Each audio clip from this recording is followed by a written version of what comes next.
How do you guys choose what game to remaster next? Did we just throw dice in the bucket? I was going to say. Like, it would seem like, with the expertise from SCR, of just redoing pixel art, like, well, Warcraft 2 is an obvious choice. Like, that would be easy, wouldn't it? we don't have anything else to announce today on the remaster front, but yeah, I think there's limitless opportunities in the Blizzard pantheon. I think that's what's exciting about it. Like, there are so many great games to choose from. Well, you say limitless. I think that's also one of the interesting things. Is it's very limited. Like, you have a runway for the classic games team of, do we just have to do everything at this point? And then at that point, it'll be time to remaster Diablo 3? It depends on the cycles. Right? Yeah, I mean, at some point, everything becomes a classic, right? Yeah. We joked for a while that we should be Team Zero, kind of the origin of where things are and where things will come back to. That's the fun thing about this team. We don't have a destiny set before us. It's kind of like, let's go do a kick-ass project, engage the fans, and see what's next.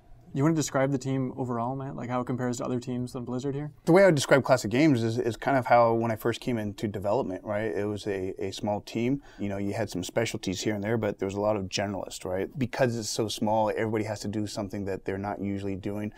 Like, you'll see designers helping with the artists and helping producers, and producers are doing a little bit of the art and design. So, and I don't want to say it in a bad way, but it's kind of like a scrappy team, right? Like, we are so proud of the stuff that we can do with the resources that we have. As we look at this demos that's coming out the door, I mean, even in the hallways as we talk about it, we're like, oh, this is what we've been building, right? Because our head's been down for so much, and then you see it all come together. So it's been pretty amazing. I'm very proud of this team. Like, I have been on several teams now at Blizzard, but this one feels very different. And it's nice to build up this team at Blizzard that also, it's like, you guys will not stop thinking about RTS design. No. You guys are so focused. It's fun to have that on the campus again, right? Sure. How would you describe the Classic Games team? Classics Games team. It's a bunch of old dudes.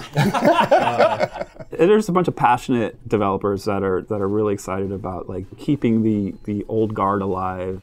Well, I worked on all 3 original Warcraft games. Working on 3 was also my favorite experience. That transition from 2D to 3D was challenging, but it was exciting. Now that I get to revisit Warcraft 3 and do the 3D in modern ways, I'm really looking forward to people checking it out. I was a player originally with War 3.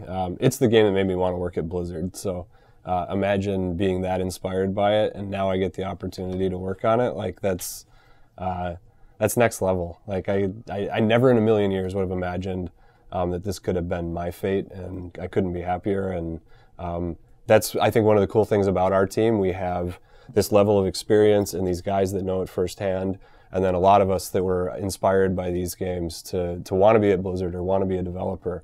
So when you bring those things together, we want to impart ourselves upon it.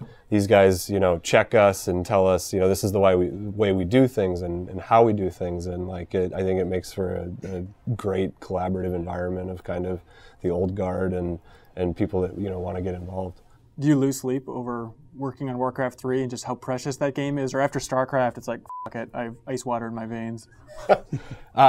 Yes and no. I think you do lose sleep over wanting to get it right. But one of the really awesome things is with such established communities, we have people to go talk to tell us how to do it right. And even as we're patching right now, they let us know when we're wrong. We have a great kind of backstop there in the community itself to make sure we're making good decisions and that we're delivering. What type of person at Blizzard do you think is attracted to join your team? Anyone that's interested in Warcraft.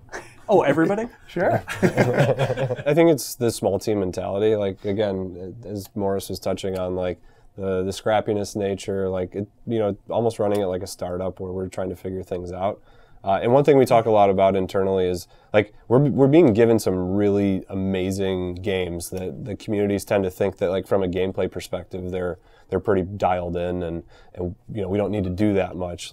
The balance is one thing, but we aren't fundamentally changing War 3, right? Just like we didn't fundamentally change SCR. So I think it lets us get really passionate about the other things that are important in games. So you'll see it on the art team, you'll see it with the engineers getting to design some code that is much more modern, much more efficient, and things like that. Of this place is full of amazing, talented, prideful people, and you can plug them into something and they're going to make it epic, whatever it is. And that's what I love, in production, is getting to kind of help orchestrate that and get a view into all of it and really understand that we might be called Classic Games, we might be making, or reforging games, but this is a kick-ass team that's a great development team that like is just excited to get another product out there and have a huge win and make a lot of people happy. Like, again, that's why I'm here. Like, because these games made me so happy. Like, we want to pay that forward. And once you guys finish off the very obvious next game that you might want to tackle, then it's like you hope to stay together and move together as a unit into the future. For sure. Yeah. Yes, definitely.